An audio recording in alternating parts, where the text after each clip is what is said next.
How to get Uber to stop surge pricing by waiting. Waiting out an Uber surge requires patience and a bit of timing as Uber's driver algorithm updates pricing and driver supply in real time.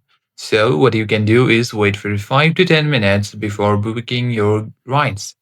Or even delaying your request by 5 to 10 minutes can significantly drop the price. You can also avoid the peak rush windows, which is around 9 a.m. in the morning and around 4 to 5 p.m. in the evening.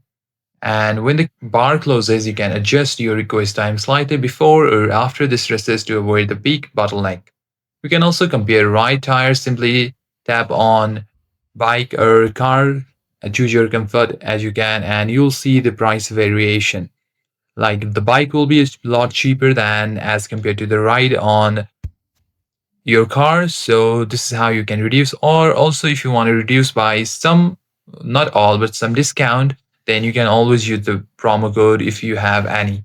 And this is how you can also get drop your price. Hope this video helps you a lot. If you have any question or queries, please do comment down below.